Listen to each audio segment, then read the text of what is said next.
ऐसे हैं जैसे हिस्ट्री हो गया, करंट अफेयर्स हो गए, बिहार स्पेसिफिक हो गया और जनरल साइंस के क्वेश्चंस हो गए। तो ये 4 सब्जेक्ट के वेटेज बीपीएससी में काफ़ी ज़्यादा था। हाँ, आर्ट एंड कल्चर वाला, तो उसमें अगर आप देखो तो पैटर्न है एक, और आपको रिपीट होते क्वेश्चंस दिखेंगे। जैसे मेरे टाइम में पटना कलम आया, तो चांसेस है कि नेक्स्ट टाइम वो क्वेश्चन ना कि वो मौर्यन आर्ट आ जाए या पाला आर्ट आ जाए। तो इस हिसाब से आप पहले से ही आप एक मॉडल आंसर्स तैयार कर सकते हो। मैं टॉपिक सर्च करती थी, जो रिजल्ट्स आते थे उसके मैं नोट्स बनाती थी, अपने ओन नोट्स बनाती थी। अपना हार्डवर्क करते रहिए, एक बार नहीं हुआ दूसरी बार होगा। नेवर गिव अप वाली आप अपने अंदर वो क्वालिटी लाइए और बस इस जर्नी को एंजॉय कीजिए और आपको सक्सेस मिलेगा। हेलो एवरीवन, वेलकम टू स्टूडेंटों से। हमारे साथ है मनीषा मैम, जिनका 219 रैंक के साथ आरडीओ के पोस्ट पर सिलेक्शन हुआ है। तो आज हम मैम की स्ट्रेटजी जानेंगे, बुक लिस्ट जानेंगे, कैसे मैम ने प्रिपरेशन किया है और मैम की जर्नी कैसी रही है। तो ये बातें हम इस वीडियो में कवर करेंगे। अभी तक आपने चैनल को सब्सक्राइब नहीं किया तो चैनल को सब्सक्राइब कर लीजिए, इस वीडियो को लाइक करें एंड आपके जो भी क्वेरीज होते हैं आप हमें इंस्टाग्राम और फेसबुक पर मैसेज कर सकते हैं। इन सभी की लिंक वीडियो के डिस्क्रिप्शन में।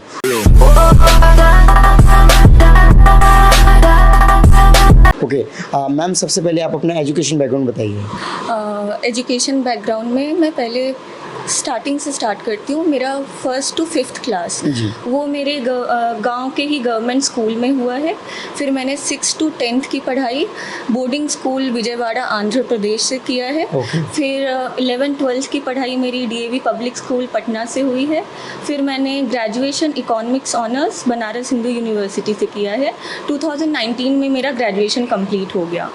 2019 के बाद मैंने 1 ईयर डिप्लोमा कोर्स भी किया है, फैकल्टी ऑफ लॉ बीएचयू से ही किया है। फिर उसके बाद जैसा कि आप लोगों को पता है कि पैंडमिक का पीरियड आया, फिर काफ़ी लोग, सारे लोग ऑलमोस्ट घर पे थे, सारे एस्पिरेंट्स। तो वहीं पे फिर मेरा ग्रेजुएशन के बाद मेरा ऐसा प्लान था कि मास्टर्स परस्यू करना है, लेकिन कोरोना के पीरियड में फिर वो थोड़ा सा डाइवर्जन आया। मतलब फिर मैंने सोचा कि अभी यूपी तब बीपीएससी का नोटिफिकेशन आया था। हाँ, तो हमने सोचा कि बीपीएससी का अटेम्प्ट देते हैं। तो फिर मैंने मास्टर्स का प्लान ड्रॉप किया और फिर मुझे याद है कि जब बीपीएससी का नोटिफिकेशन आया था और प्रीलिम्स का डेट जो था 3 मंथ्स का ड्यूरेशन था, तो वो 3 मंथ्स में ही मैंने बीपीएससी का प्रीलिम्स का सिलेबस कवर करके रिवीजन करके फिर मैंने एग्ज़ाम दिया था। Right ma'am. सो मैम आपने एकेडमिक काफ़ी अच्छा कर रखा है। सो मैम जो सिविल सर्विसेज है, तो मैम इसके साथ आपने यूपीएससी के बारे में भी सोचा था कि यूपीएससी भी करेंगे? ऐसे तो मैंने बताया कि ग्रेजुएशन के बाद हमें मास्टर्स परस्यू करना है। It was somewhere in my head कि I wanted to give civil services, but masters के बाद।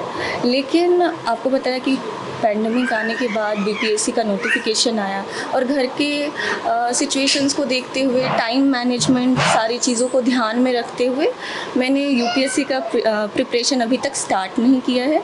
मैंने बीपीएससी दिया, बीपीएससी में हो गया, तो अभी कुछ ईयर्स तक मैं इसी सर्विसेज में रह के अपने स्टेट में अपनी सर्विस देना चाहूँगी। Right ma'am. So ma'am starting में जब हम कोई भी एग्ज़ाम की प्रिपरेशन करते हैं तो सोचते हैं कि कौन सी बुक पढ़नी है, कहाँ से हमें अपना मटेरियल लेना है, फिर क्लासेस लेने हैं, सेल्फ स्टडी करना है। तो मैम कैसे स्टार्ट हुई आपकी एक्चुअल जर्नी? हाँ, देखिए, जब आप प्रिपरेशन में आते हो सिविल सर्विसेज, चाहे कोई भी कॉम्पिटिटिव एग्ज़ाम हो, तो उसमें सबसे जो राइट अप्रोच है वो आपको सारे टॉपर्स वो सिमिलर चीज़ें बताएंगे। और वो सिमिलर इसलिए है क्योंकि वो राइट अप्रोच होता है। स्ट्रैटेजी अपनी खुद की होती है, क्योंकि अपने स्ट्रेंथ वीकनेस स्टूडेंट्स को पता होते हैं, तो उस हिसाब से वो स्ट्रैटेजी बनाते हैं। लेकिन अप्रोच जो है वो एक सही होना चाहिए। तो उसमें सबसे पहले तो आपको सिलेबस देखना है। सिलेबस देखने के बाद उसमें कौन कौन से टॉपिक्स हैं, कौन कौन से सब्जेक्ट्स हैं, वो आपको माइंड में क्लियर होना चाहिए, याद होना चाहिए। उसके बाद आप प्रीवियस ईयर पेपर्स देखिए। और बीपीएससी के लिए केबीसी नैनो की प्रीवियस ईयर की बुक आती है, उसमें स्टार्टिंग से 1992 या 1994 से अभी तक के सारे क्वेश्चंस मिल जाएंगे और सब्जेक्ट वाइज मिल जाएंगे। तो वो आपको उसको एनालाइज करना है। और एनालाइज मतलब आपको देखना है कि कौन से सब्जेक्ट से कितने मार्क्स के क्वेश्चंस प्रीलिम्स में आए हैं।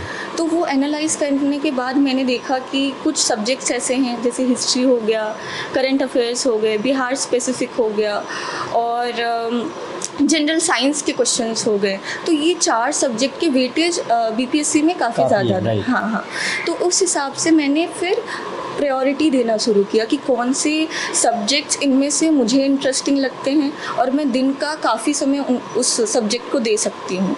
तो मैं बाकी सब्जेक्ट्स के कंपैरिजन में जिसकी वेटेज ज़्यादा थे मैं उसको ज़्यादा टाइम देती थी। तो फिर इसमें से मैंने हिस्ट्री के current affairs and then Bihar specific, ये 3 सब्जेक्ट मैंने काफ़ी स्ट्रॉन्ग किए। मतलब कि क्योंकि 3 महीने का टाइम था, टाइम पॉसिटी थी, तो उस हिसाब से मैंने ऐसा किया कि सारे सब्जेक्ट्स में आप मास्टर्स नहीं कर सकते हो, लेकिन आपके जो इंटरेस्टिंग सब्जेक्ट्स हैं आपको जिसमें है वो आप अच्छे से जिसमें कि मिनिमल क्वेश्चंस आपके रॉन्ग हो, ऐसा आप स्ट्रैटेजी बना सकते हो। तो बुक लिस्ट की बात की जाए तो हिस्ट्री के लिए मैंने स्पेक्ट्रम में मैंने चैप्टर्स नहीं पढ़े, क्योंकि आई थिंक आपको ये भी देखना होता है कि जो आप पढ़ रहे हो उसमें से आपके एग्ज़ाम के लिए वो यूज़फुल है या नहीं। तो पीछे जो समरी होती है हर चैप्टर के पीछे, पहले तो आप सिलेबस देखो, प्रीवियस ईयर क्वेश्चंस देखो, उसके हिसाब से फिर आप चैप्टर्स देखो। चैप्टर्स देखने के बाद फिर अगर आपके पास टाइम है, आपके पास 1 साल 1.5 साल है, जो भी एस्पिरेंट्स जो ग्रेजुएशन के बाद अपना प्रिपरेशन स्टार्ट कर रहे हैं, तो आप पूरे चैप्टर्स को पढ़िए, वो आपकी अंडरस्टैंडिंग को बढ़ाता है। लेकिन अगर जिसके पास टाइम की कमी है तो आप उसके समरी को देखिए। और स्पेक्ट्रम में पीछे में आपको टॉपिक वाइज सारे कंटेंट मिल जाएंगे, जैसे न्यूज़पेपर्स और उसके ऑथर्स, है ना। तो और प्रेस डेवलपमेंट से रिलेटेड आपको स्पेक्ट्रम के लास्ट में वो मिल जाएगा। तो मैंने स्पेक्ट्रम बुक यूज़ किया था, उससे पॉइंटर्स अपने ओन नोट्स में भी लिख डाले थे। हाँ, फिर आप हिस्ट्री के लिए बिहार स्पेसिफिक के लिए मैंने 2 बुक यूज़ किया था। एक क्राउन की बुक आती है, हाँ, फिर दूसरी इम्तियाज़ अहमद की बुक आती है। तो उसमें 2 है, एक सब्जेक्टिव एक ऑब्जेक्टिव। तो मैंने सब्जेक्टिव नहीं पढ़ा था, ऑब्जेक्टिव बुक थे, मैंने उसको मल्टीपल टाइम्स वो ऑब्जेक्टिव वाले बुक को प्रैक्टिस किया था क्वेश्चंस। हाँ, तो ये हिस्ट्री का हो गया। और बाकी के भी सब्जेक्ट्स मैंने ऐसे ही किया। मतलब मेन प्रीलिम्स का आपका स्ट्रैटेजी, प्रीवियस ईयर पेपर्स, उसे एनालाइज कीजिए, वेटेज देखिए, फिर उसके अकॉर्डिंग आप स्ट्रैटेजी बनाइए, उस स्ट्रैटेजी पे ट्रस्ट रखिए और उसे इम्प्लीमेंट कीजिए। Right ma'am. और मेंस में मैम स्पेशली आंसर राइटिंग वगैरह बहुत ज़्यादा इंपॉर्टेंट हो जाती है, तो आंसर राइटिंग करते हुए कौन सी ऐसे पॉइंट्स या चीज़ें ध्यान रखते थे जिससे आप और इफेक्टिव आंसर लिखते थे? देखिए, क्या होता है कि प्रीलिम्स तो आपका वो बस आप क्लियर करते हो मेंस लिखने के लिए, और जो आपकी रैंक आती है वो आपकी मेंस और इंटरव्यू मार्क्स से जुड़ते हैं। तो मेंस इज़ मेन, है ना। तो उसमें आपको बहुत ज़्यादा ध्यान देना है। मैंने मेंस की तैयारी, प्रीलिम्स जब मुझे पता चला कि मेरी प्रीलिम्स क्लियर हो रही है, मार्क्स को देखते हुए 100 अबव आ रहा था, तो फिर मैंने मेंस की तैयारी शुरू की। तो वो 6 मंथ का ड्यूरेशन आई गेस हम लोगों को मिला था, तो उसमें ही मैंने अपने नोट्स बनाए, own notes for every subject. Then उसके शॉर्ट नोट्स भी बनाए और रिवीजन भी किया, वो 6 मंथ के पीरियड में। तो जिन्हें ये लगता है कि सिविल सर्विसेज की प्रिपरेशन, है ना, 2 साल चाहिए, 1.5 साल चाहिए, तो ऐसा ज़रूरी नहीं है। अगर आप हाँ, थोड़ा सा ये होता है कि आपको टाइम ज़्यादा देना होगा, लेकिन आप लिमिटेड टाइम में भी वो कर सकते हो। तो उसमें भी मैंने पहले तो सिलेबस देखा, फिर प्रीवियस ईयर पेपर देखे। तो जब मेंस में 4 पेपर्स हैं, तो GS paper 1, GS paper 2 optional, और लैंग्वेज का एक क्वालिफाइंग पेपर होता है हिंदी का।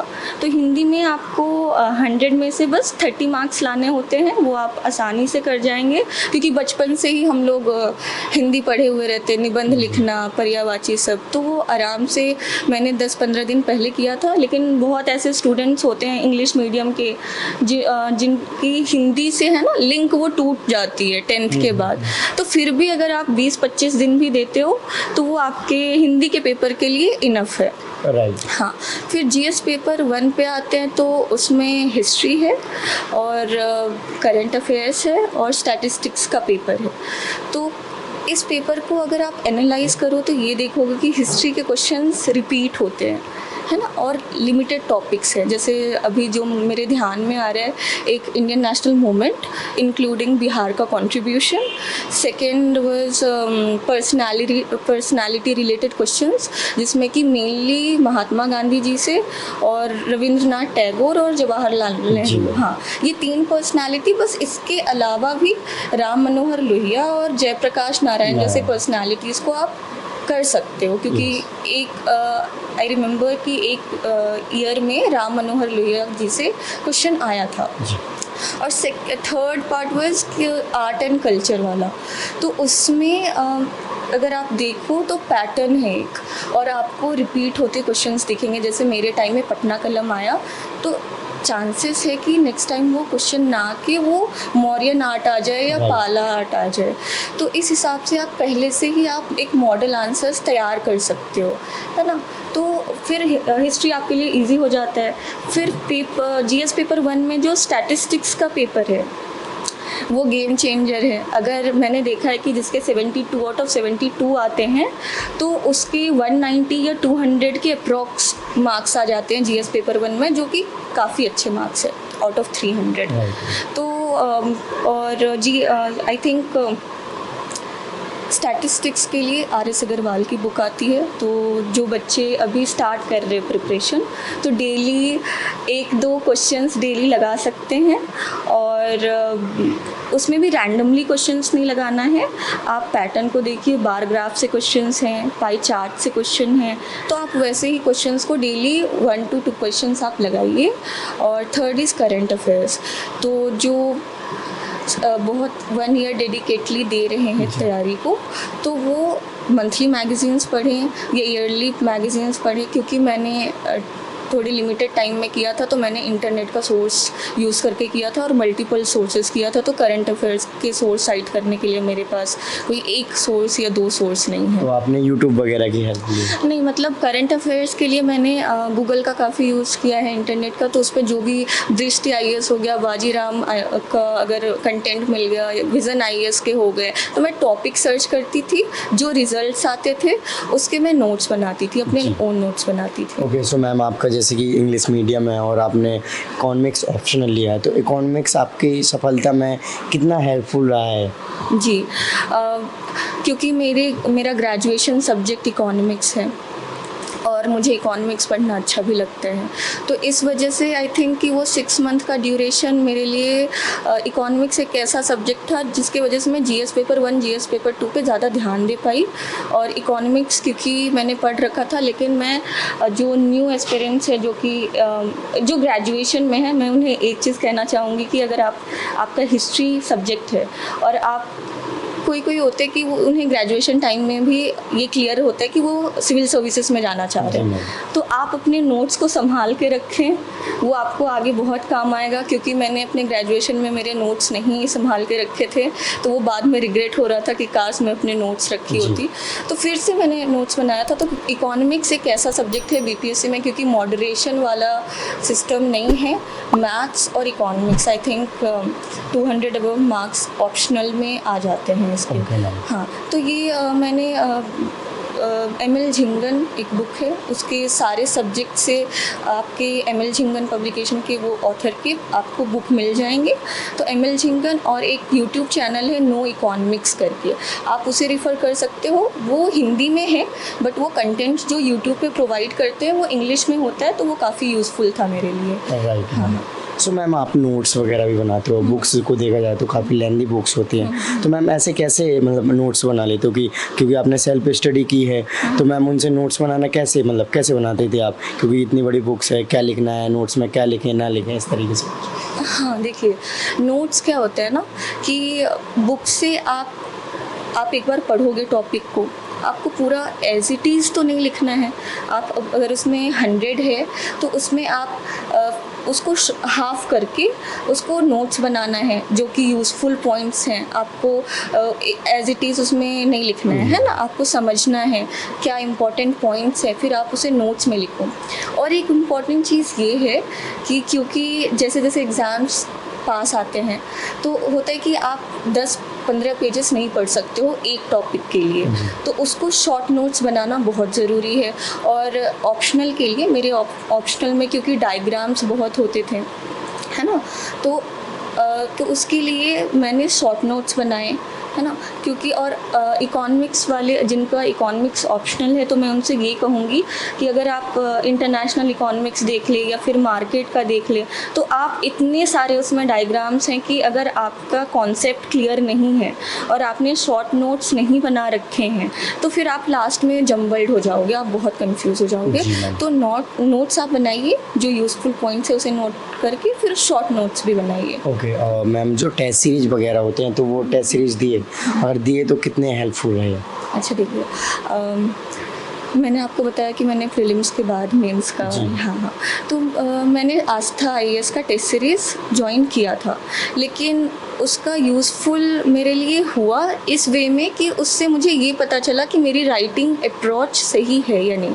मतलब जो एक लिखने का तरीका होता है एग्ज़ाम में जिस तरीके से लिखते हैं, तो वो मुझे फीडबैक से मालूम हुआ कि मैं सही लिख रही हूँ। लेकिन अगर आप मेरे से ये पूछो कि मैंने टेस्ट सीरीज़ वो पूरे ऑनेस्ट वे में दिया तो वो नहीं दिया था। मेरे पास क्वेश्चन सुबह आते थे, क्योंकि वो स्टार्टिंग का था, मेरे पास कोई कंटेंट नहीं था, तो मैं क्या करती थी कि क्वेश्चंस आए, मैं क्वेश्चंस देख लेती थी, नेट पे कंटेंट्स उसके नोट डाउन कर लेती थी, नेट से, बुक से, जहाँ से भी करना हो, और मैं देख के आंसर लिख के भेजती थी, क्योंकि मुझे बस जानना था कि जो मैं जिस तरीके से लिख रही हूँ वो सही है या नहीं है। फिर जब मुझे पता चल गया कि मेरी राइटिंग में कोई प्रॉब्लम नहीं है, तो उसके बाद मैंने टेस्ट सीरीज़ पर ज़्यादा ध्यान ना दे के मैंने याद करने पर ज़्यादा फोकस किया था। ओके, और जो मैम रिवीजन होता है तो रिवीजन का मतलब आपका शेड्यूल कैसा रहता था? कब कब रिवीजन करते थे? नॉर्मली कोई लोग होता है वीकली करते हैं, कोई मंथली करता है, कोई मतलब जैसे भी है। हाँ, तो रिवीजन का ऐसे तो मेरे पास कोई फिक्स शेड्यूल तो नहीं था, क्योंकि घर पे रहना था और घर में है ना, आपको कई तरीके के काम आते हैं, है ना, कभी कुछ भी हो गया तो वो मेरा एक पर्टिकुलर टाइम नहीं था, ना कोई ऐसा रूटीन था। मुझे जब टाइम मिलता था मैं रिवाइज़ कर लेती थी, लेकिन आपको सारे सब्जेक्ट्स कुछ टाइम के बाद आपको वो रिवाइज़ करते रहना है ताकि वो आपकी मेमोरी उसे रिटेन कर ले। इतना आप इंश्योर कीजिए कि टाइमली आप रिवाइज़ करते रहिए चीज़ों को। राइट। सो मैम, आप एवरेज कितने घंटे या फिर डेली कैसे पढ़ने का ट्राई करते हैं? ये तो मुझे बिल्कुल भी याद नहीं है कि मैंने दिन में कितने घंटे पढ़े हैं, लेकिन हाँ, जब मेंस का नोटिफिकेशन आ गया था कि 1 मंथ बाद मेंस होना है, तो मैं 3 बजे भी सोती थी, मैं कभी 4 बजे भी सोती थी। वो क्योंकि प्रेशर का माहौल वो हाँ हो जाता है, तो लेकिन ऐसा ज़रूरी नहीं है। आप रूटीन के साथ सही टाइम पे सोइए, सही टाइम पे उठिए, क्योंकि मुझे मैनेज करना था, क्योंकि काफ़ी चीज़ें रिवाइज़ करनी होती है। तो इस स्लीप साइकिल पे मैंने थोड़ा सा कॉम्प्रोमाइज़ किया था। राइट। सो मैम, लास्ट में जो फ्यूचर एस्पिरेंट है या फिर गर्ल्स हैं, स्पेशली जो बीपीएससी की तैयारी करना चाह रहे हैं, तो आप उनको क्या मैसेज देना चाहोगे? मैसेज ये देना चाहूँगी कि अभी के टाइम में, क्योंकि बिहार में स्पेशली 33% रिजर्वेशन है गर्ल्स के लिए, ये काफ़ी मोटिवेटिंग फैक्टर है ना, तो आप ये इस बहुत अच्छी अपॉर्चुनिटी है, आप पढ़ाई पे ध्यान दीजिए। फैमिली का सपोर्ट अभी काफ़ी बढ़ा है लड़कियों की तरफ, क्योंकि रिजल्ट्स आ रहे हैं और लड़कियां काफ़ी ज़्यादा आ रही है इसमें, तो सपोर्ट भी काफ़ी अच्छा है, गवर्नमेंट भी सपोर्ट कर रही है। तो आप अपना हार्डवर्क करते रहिए, एक बार नहीं हुआ दूसरी बार होगा। नेवर गिव अप वाली आप अपने अंदर वो क्वालिटी लाइए और बस इस जर्नी को एंजॉय कीजिए और आपको सक्सेस मिलेगा। Okay, so thank you so much ma'am for your lovely message. So guys, देखा कि मैम ने डिटेल में अपनी जर्नी को एक्सप्लेन किया। सो आई होप कि आप मैम की जर्नी से कुछ सीखने को मिला होगा। साथ में मैम ने स्ट्रेटजी बताई, बुक लिस्ट भी बताई। सो अभी तक आपने चैनल को सब्सक्राइब नहीं किया तो चैनल को सब्सक्राइब कर लीजिए, इस वीडियो को लाइक करें। आपके जो भी क्वेरीज होते हैं आप हमें इंस्टाग्राम फेसबुक पर मैसेज कर सकते हैं। इन सभी की लिंक वीडियो के डिस्क्रिप्शन में। जय हिंद।